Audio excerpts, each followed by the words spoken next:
Welcome to Financial Revelations. I am David Safransky, your host. I am the host every week. I'll always be the host. We're never going to have a guest host. If I have to film this from a hospital bed, I'll do that, or vacation. You can follow us on Twitter at FI Revelations, FI Revelations, and you can email us questions at joshua@epsf.com. And Josh is going to put all those things above my head, so you'll be able to see those. You won't have to remember them and write them down. They'll be right there for you. You could also catch me Thursday mornings from 8 to 9 a.m. on Moody Radio, 103.3 if you're in the Cleveland area, or you can go to the Moody Radio app. You can download it for Apple or any other phone, Moody Radio app, and you can listen. I'm on the Brian and Janelle show, and you can hear me in a different medium there. We don't really talk politics. You don't like for me to talk politics there, but sometimes we have to here. And so this is a little bit freer.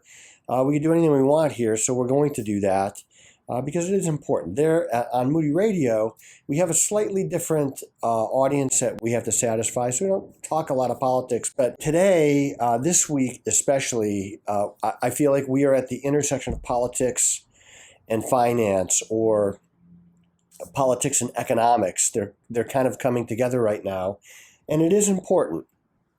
And I'm going to tell you why it's important. One of the things that I've always noticed in economics and finance and really the world is that when the United States of America is feared by bad guys, the world is much safer. And in the past 2 weeks, we have begged OPEC to produce more oil. We've asked them to produce more oil. And by the way, the answer was no. They're not going to produce more oil for us. And really, we should never ask OPEC to do that, because it really puts Saudi Arabia and the people in the Middle East and Russia back in the driver's seat, where they can control our economics in a lot of different ways, because they know that they have us over a barrel, so to speak. And we don't need to do that. We produce a lot of oil and gas here. The only reason our production is down right now is because we're not renewing oil and gas leases on federal lands. The first thing that the president did one of the first things is they stopped the Keystone Pipeline. Now that wouldn't have really changed oil prices, because no oil had flown through it yet. It wasn't done. But when that thing opens up, that's going to free up the East Coast to get a lot more oil at a cheaper price, because pipelines never sleep. They never stop for a bathroom break on the turnpike. They don't derail. Well, they could spring a leak, that's true. But it is the safest way to move oil, and the cheapest way. It pumps oil 24 hours a day, 7 days a week, doesn't have a holiday. The other thing that we've done in the last 2 weeks is that we have essentially begged the Taliban not to hurt us or our people in Afghanistan, as we did this extremely hasty, poorly planned withdrawal. We had closed Bagram Air Force Base down earlier. We drew all of our troops. There was a press conference yesterday where the chairman of the Joint Chiefs of Staff and the Secretary of Defense said, look, we didn't have enough people to defend that and the embassy. We chose the embassy.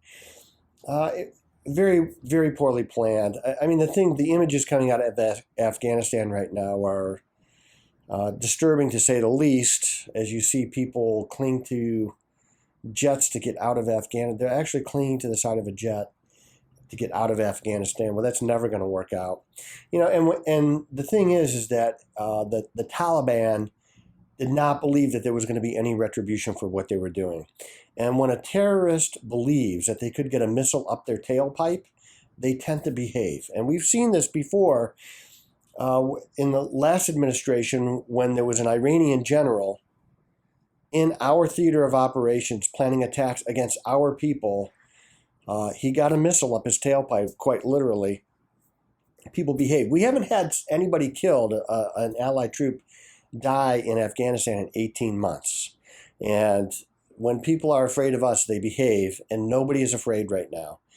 And what happens is, from an economic standpoint, it causes a lot of unnecessary diversion of time, talent, resource, and it leads to the inevitable challenge by a despot, a bad guy, could be China. If I was Taiwan right now, I would be questioning whether or not we're going to stand up for them when China does the inevitable, and that is essentially do to Taiwan what they've done to Hong Kong over the past really 24, 36 months.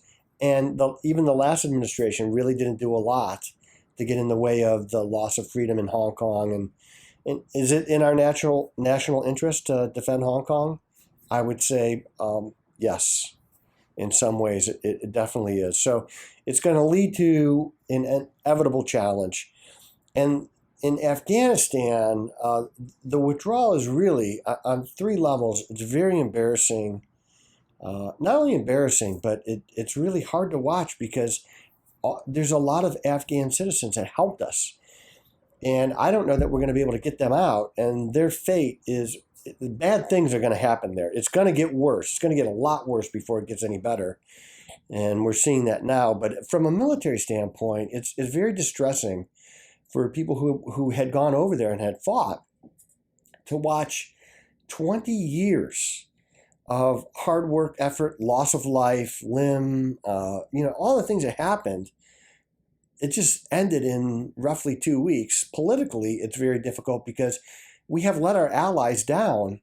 And not that I really care about what Europe thinks about us, but we need them sometimes politically, militarily to come alongside of us. They're going to be a little bit less willing to do that right now. And from a confidence standpoint in the United States, it's very damaging. And so the things that are happening right now, in that sense, very damaging to the United States reputation, our military, politically very damaging. So, but financially, what happens now? How does this intersect financially? Well, the Biden agenda, the economic agenda of President Biden is now at risk. Now, I say thank heavens because I think his economic agenda is horrible on many levels, but not like this. I would rather see it be from the fact that people just didn't like it, wouldn't vote for it, and so you couldn't get it passed. But because of the Senate being essentially owned by the Democrats, because they have that tie-breaking vote from the vice president,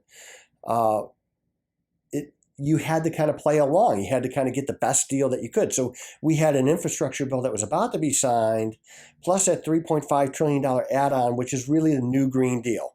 And, when we watched the squad, AOC and some of the other members of the squad talk about the environmental stuff that they wanted to pass, and we thought, well, that's never probably going to happen.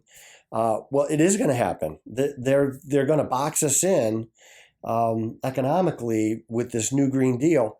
And really what happens is it's a tax trap. They're going to have to raise taxes in a few years on everybody. It's not just going to be on rich people. There's just not enough of those people to pay $3.5 trillion worth of new Green Deal stuff. And they're going to force you essentially to drive an EV. Now, there's some EVs that I really like, and I'm not against EVs. I'm not against Tesla or anything like that. I happen to like Teslas. It's not a great car for me and what I do, but as you get forced into driving a Tesla or a car like that, you're going to have to put a supercharger in your house to charge this thing. It's going to get expensive. All of this is at risk now because the distancing from the administration has begun, and people don't want to be aligned with a loser, and they see the Biden administration. It's difficult to calculate how big of a mistake the Afghanistan withdrawal really is. It's really difficult. And when you look at our past failures, Saigon, of course, this had been related to the fall of Saigon, and the images of people climbing on the embassy roof to get out of Saigon, out of the embassy, last second, trying to get as many people on there as we possibly could. Those images have been totally refreshed and renewed and replaced by the fall of Afghanistan. And I do think it puts a lot of stuff at risk for the president. I just don't think it's going to be an easy path. And I think that it's going to be difficult for the administration to recover from this because it's not just political theater. These are real lives that are at risk and are going to be lost because we're just not going to be able to get everybody out. Even when we own the country, it would have been difficult to get all of the people out that we would have wanted to. I've read 15 to 20,000 American citizens around Kabul and the surrounding areas. They can't even guarantee the safety to get to the airport. This is really an extremely tough situation, and it's going to take some time to really get out of this, but it's going to get worse before it gets better. So here's my guess as to what's going to happen. My guess is that the infrastructure bill is going to go through. That's probably going to be passed because they have the votes. They have, I think it's 19 Republicans that are going to go along with it. One of them is Rob Portman from Ohio. He's not running for re-election. It probably made it an easy decision for him. But I think they probably went with the best deal that they could get. I would have rather seen no deal like this, but it's the best deal that we could probably get. I think the $3.5 trillion add-on is going to fail. I really do. I just don't think that they're going to have the votes to do that. The votes in the House, they only have a 3-vote majority in the House, the Democrats right now. I don't think it's going to be enough to get it done. And that's good for us. It's good for America because we do have inflation that's going to add to inflation. It's going to keep productivity from expanding because it keeps people out of work.